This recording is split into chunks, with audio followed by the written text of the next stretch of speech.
This is the northern part of Bali, and not many of you know how special this region is when it comes to scenic views, beautiful waterfalls, and spectacular temples. This is why in today's episode I will show you why you need to explore this side of Bali, what to visit, and where to stay during your next trip here. While the south of Bali is more popular among tourists, the north and east offer a wilder and more authentic overview of the Balinese culture. This being said, let's start discovering the waterfalls of Munduk. This is our first stop for today. You can see behind me that there is a sign for Munduk Waterfall, and there are two waterfalls, and as far as we understood, the way will split, so you have to choose one of them. And right here there is a super stiff way down, and I'm so happy that we are going that way and we don't have to go there by scooter. Let's go.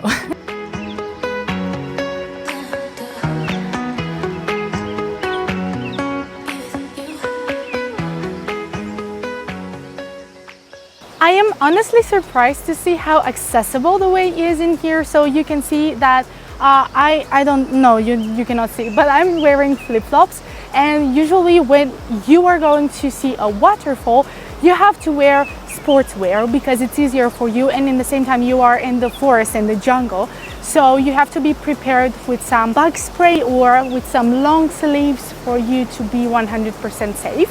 But here I can see that the way is pretty accessible, and there are no mosquitoes. I don't know how, but I didn't feel any so far. You can see that behind me there are two waterfalls announced, and the ways are split between them, so you have to choose one of them.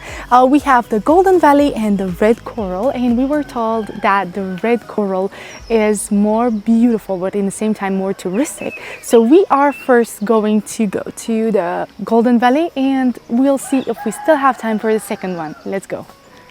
You know what? I just changed my mind. So there are going to be some rocks that you have to climb. It's not so complicated, but if you want to be comfortable, then take some shoes with you. And I just want to show you real quick this huge leaf. So I'm putting my hand here for you to see the size of it. So beautiful. Nature is amazing.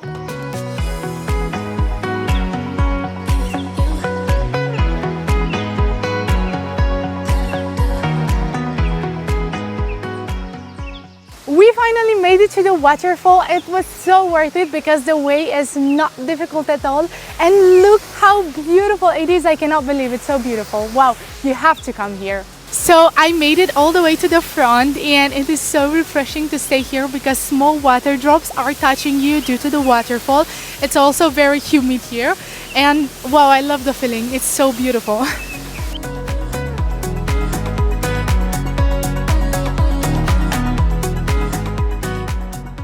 Okay, so what can you do if you make it to this waterfall? As you can see behind me, you can take tons of photos and videos. There are several spots that you can choose for your perfect shots. Other people were meditating, so if you like meditation, you can try it some. You can also sit in nature, just sit on a bench and relax here, listen to the sound of the waterfall. And other people were singing, so they brought like a small guitar, like I think it was an ukulele or a small guitar, and they were singing. So this is also a cute activity that you can have here. So if we are here, we have to discover the second waterfall as well, and you can see there that it is Munduk or Red Coral Waterfall, and there is an entrance fee for this one.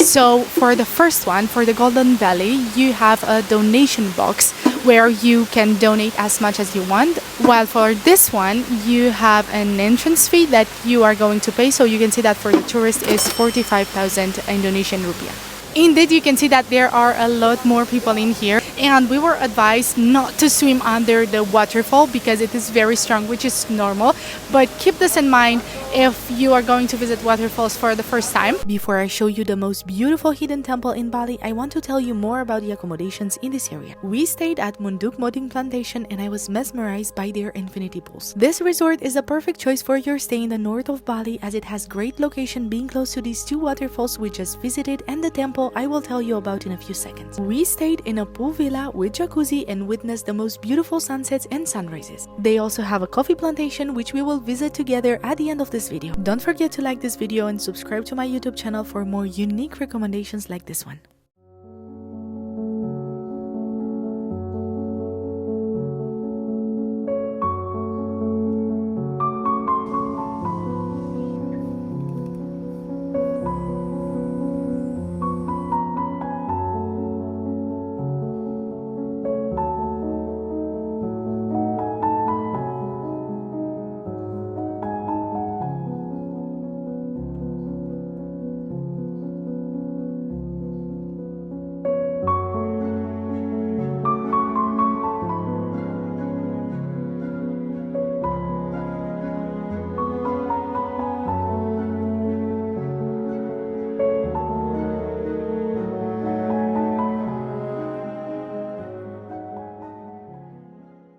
I think it's fair to say that I came to Munduk for this temple.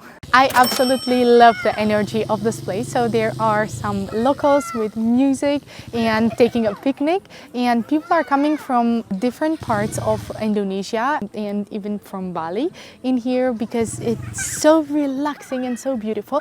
And I want to show you, this is a temple over there.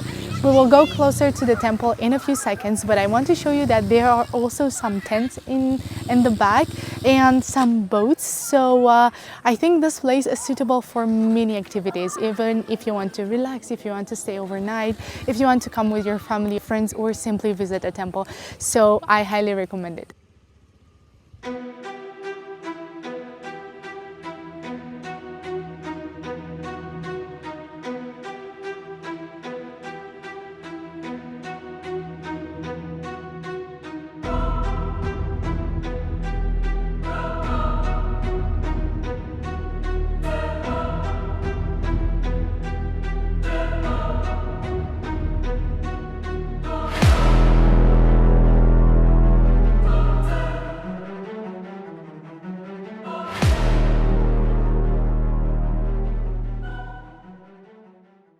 I don't know if you can hear the traditional music in here, but I want to show you what we ordered because we wanted to try something else. So we explored a bit around and this place came up and I am trying something. So this is bihun goreng ayam, which means that I have fried noodles with a little bit of an omelette, so like a little bit, and ayam means chicken, so I have chicken, and I also have crab chips. Here I have pisang goreng, which is fried bananas. So let me show it to you. I have never tried it before and I want to try it with you, so I will take a bite because I have here palm sugar syrup. So you have to dip the banana into the syrup and then try it. So I want to try one with you, and so the syrup is really consistent. It's super soft. I saw somebody eating it and then I ordered it. The reason you don't see behind me is that there are clouds, so we are literally in the clouds right now. And there is one thing I wanted to tell you. So when I ordered these rice noodles, they came with a fork and a spoon, and here you are mostly going to receive a spoon instead of a knife because they usually use the spoon as a knife but also as a spoon, so it has multi-purposes, which I think is very interesting. Now there is one last thing I promised we would do together, so let's visit the coffee plantation from Munduk. First of all, the tree you can see here is an Arabica coffee tree. Why? Because of the altitude. So in Indonesia and in Bali especially, there are two main coffee types, which are the Arabica and the Robusta ones. But the Arabica ones are cultivated on a higher altitude than the Robusta ones. And right now we are on the mountain, so this is why we are going to see Arabica trees. So here we have the coffee beans, and you can see that there are multiple colors. So there are red coffee beans and green coffee beans, but the good ones are the red ones because this means that they are ready. It is so interesting that they are harvested by hand. So manually every farmer will pick the red beans and then wait for the green ones, because if you pick all of them by once, the taste will not be good. Basically, there are more types of drying, more procedures of drying the coffee beans, and one of them is the natural one, which means that the coffee bean keeps the natural taste. So without peeling it, they put it in the sun and wait for about 1 month for it to be ready. And in the end, the fruit, so the coffee bean, will have the same sweet and sour taste as it would have normally. Another process is called the honey process. Why is it called the honey process? Because the bean that we peel naturally tastes like honey. So we peel it and we don't wash it. We leave it like this in the sun for it to dry. So for the honey process, the taste will be super sweet, while for the full wash process, which means that we take the coffee bean and we wash it entirely and then we dry it in the sun, the taste will be a little bit mild, so it will be sweet and sour in the same time. However, if you want a sour taste, then you peel it, you wash it, and you ferment it for about 1 month. And this is when the coffee bean will have a sour taste. And this one is the Robusta coffee. You can grow it in higher altitudes, but the issue is that the taste will not be as good as Arabica and it will not have many fruits. They cannot tell the difference between the fruits of the Robusta and of the Arabica trees. Only an expert can tell. There are also two ways of roasting the coffee. You can roast it through a natural process or using a machine. But the difference is that if you roast it through a natural process, because you cannot control the fire, the taste and the outcome will be different every single time. While if you use a machine, the taste will be the same. What happens here during the night? So during the night, the luwak in nature comes and eats the best beans. And in the morning, they poop the coffee, and this is why the coffee luwak is so expensive, because it's difficult to find the poop of the luwak. It is said that in Indonesia you have the best, and in Bali especially, you have the best coffee luwak. Did you know that originally Indonesia didn't have coffee plantations, and the coffee trees were brought by the Dutch when they colonized here? Initially, the Dutch brought Arabica coffee, and the Arabica coffee suffered a sort of a pandemic at some point. After that, they brought the Robusta ones, which were stronger. So the Robusta ones were able to grow better in this environment than the Arabica, so that the locals experimented a bit and they tried to combine the two of them so that they can also have Arabica and Robusta, but with the strength of the Robusta ones. And now we make it to the drying process, and you can see here the different types of, in different stages of drying and different types of drying, and I will show it to you. So you remember that I told you that there are 4 types of drying, and you can see here the 4 types in the order that I told you. So the ones, the natural one, the honey one, the ones when where you peel everything, so the washing one, and the ones where you ferment everything. So the taste is different depending on the drying process and on the roasting process. Before roasting the coffee, you have to peel the skin for 2 types of the process, the honey and the full wash one, while the fermented one is over there. You can see the beans over there, and then you can clean the skin using this machine.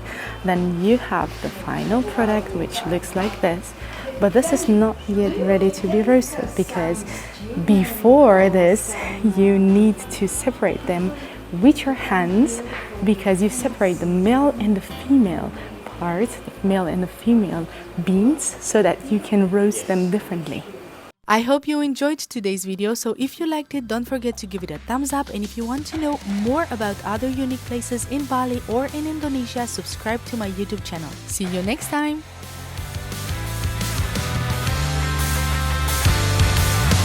I'm okay. 난 괜찮아. 이제 그만